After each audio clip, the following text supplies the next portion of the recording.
Good morning students. आज हम कक्षा 10वीं में पढ़ेंगे क्षितिज भाग 2। क्षितिज भाग 2 का पाठ 1 गद्यखंड से नेताजी का चश्मा। अब नेताजी का चश्मा बच्चों स्वयं प्रकाश द्वारा रचित, वैसे तो हमने ये पहले पढ़ लिया था स्कूल में, सभी बच्चों को बहुत अच्छे से समझ आ गया था, लेकिन आज हम एक बार फिर से इसको रिवाइज करेंगे, ठीक है। क्योंकि हमने जो कक्षा परीक्षा लेनी है वो इसी पाठ के आधार पर लेनी है। पाठ 1 के आधार पर वो जो कक्षा परीक्षा आपकी होगी कुछ इस तरह से है, उसके बारे में भी मैं आपको कुछ बातें बताना चाहती हूँ कि पाठ 1 के आधार पर तो होगी ही नेताजी का चश्मा। उसमें से हमने आपको कुछ एक वैकल्पिक प्रश्न देने हैं। हाँ, 10 प्रश्न देने हैं बच्चों उसमें से, जो कि वैकल्पिक होंगे, अर्थात एक प्रश्न पूछा जाएगा और उसके 4 विकल्प दिए जाएंगे।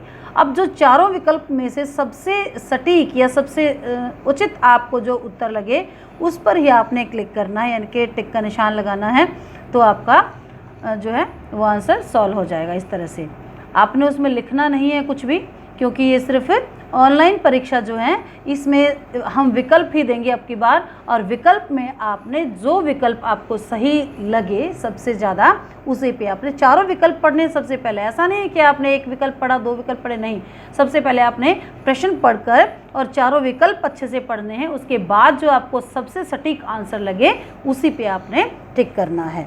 तो एक बार फिर से हम ये पाठ 1 रिवाइज करते हैं। कुछ एक महत्वपूर्ण बिंदुओं पर मैं प्रकाश डालूंगी यहाँ पर। अब लेखक परिचय है जो कि आप पहले पढ़ चुके हैं वैसे तो, लेकिन स्वयं प्रकाश जो है हिंदी के कहानीकार हैं और उनका जन्म हुआ 1947 में, जो कि इंदौर में मध्य प्रदेश में है। अब उन्होंने मैकेनिकल इंजीनियरिंग की जो शिक्षा प्राप्त की और नौकरी के लिए भी एक औद्योगिक प्रतिष्ठान में नियुक्त होकर राजस्थान में चले गए। अधिकांश समय उनका वहीं बीता। उनकी जो रचनाएं हैं वो हैं स्वयं प्रकाश समकालीन कहानी के चर्चित कहानीकार हैं वैसे, और उनकी 13 कहानी संग्रह प्रकाशित हो चुके हैं। कुछ जो प्रमुख हैं वो इस प्रकार हैं: सूरज कब निकलेगा, आएंगे अच्छे दिन भी, आदमी जात का आदमी या संतान, उपन्यास इनके, बीच में विनय, ईंधन। और जो आज की हमारी जो कहानी है उसमें इन्होंने क्या कहा है, चलिए वो सुनते हैं। अब स्वयं प्रकाश द्वारा रचित नेताजी का चश्मा पाठ की जो कहानी है या नामक पाठ जो है उसका सार या उसकी जो कहानी का एक छोटा सा संवाद के रूप में अपने शब्दों में देखिए। कस्बे में सुभाष चंद्र बोस की प्रतिमा। अब एक छोटा सा कस्बा था और उसमें सुभाष चंद्र बोस की एक प्रतिमा लगी हुई थी, और हालदार साहब कंपनी के काम से हर 15 दिन में वहाँ से गुजरते थे। कस्बा छोटा था, अधिकतर मकान वहाँ पर कच्चे थे। एक नगर पालिका भी थी। लगता है पालिका ने कभी कस्बे के मुख्य बाजार के चौराहे पर नेताजी सुभाष चंद्र बोस की जो संगमरमर की मूर्ति थी वो लगवा दी होगी, और मूर्ति देखकर लगता था कि जैसे मजबूरियों के कारण किसी स्थानीय कलाकार से बनवाई गई होगी। मूर्ति को देखकर लगता था कि मजबूरियों के कारण किसी स्थानीय कलाकार से बनवाई गई होगी, या तो सरकार द्वारा जो तय समय अवधि थी वो बीतने वाली थी और अब तक मूर्ति बनकर तैयार नहीं हुई थी, या उनके बजट के अनुसार जो है मूर्ति की लागत बहुत कम होगी, उनके पास पैसा बहुत कम था, इसीलिए उन्होंने किसी स्थानीय कलाकार से ही मूर्ति बनवाई होगी, या फिर इस सोच के साथ वो मूर्ति बनवाई होगी कि क्यों ना हम अपने स्थानीय कलाकार को ही ये काम करने का मौका दें, इसीलिए।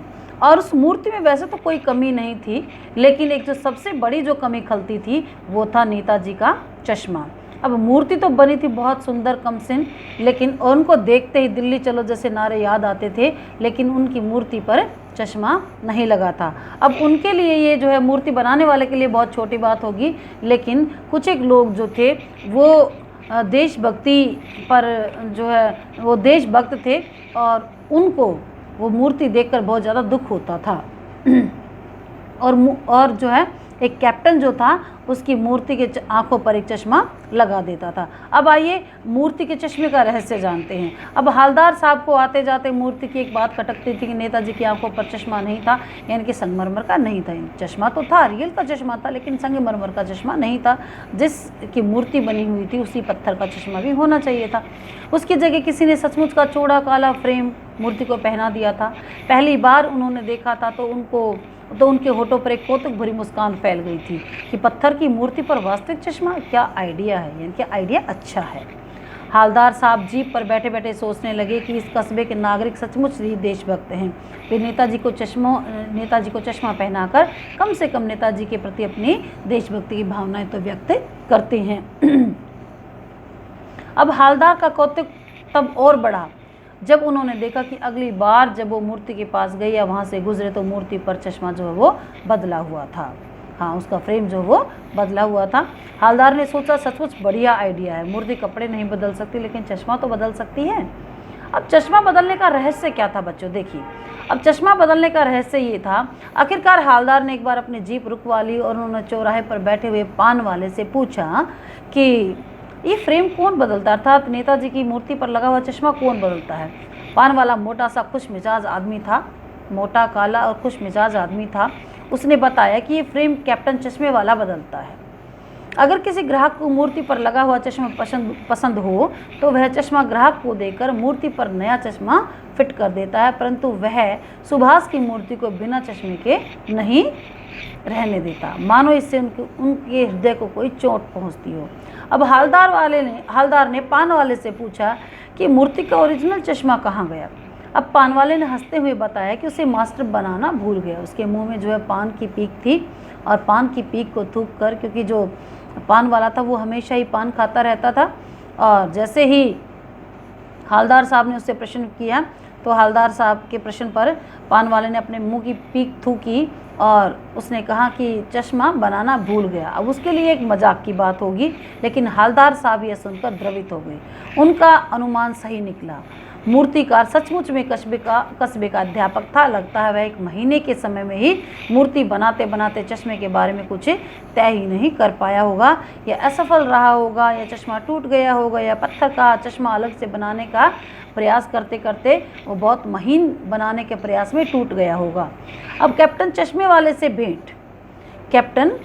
वाले से उनकी किस तरह से भेंट हुई। हालदार साहब को यह सब विचित्र लगा। हालदार साहब को ये सब बहुत विचित्र लगा कि उन्होंने एक बार फिर से अपनी जीप पान वाले के पास रुकवा ली। पूछा, यह कैप्टन चश्मे वाला का साथी है?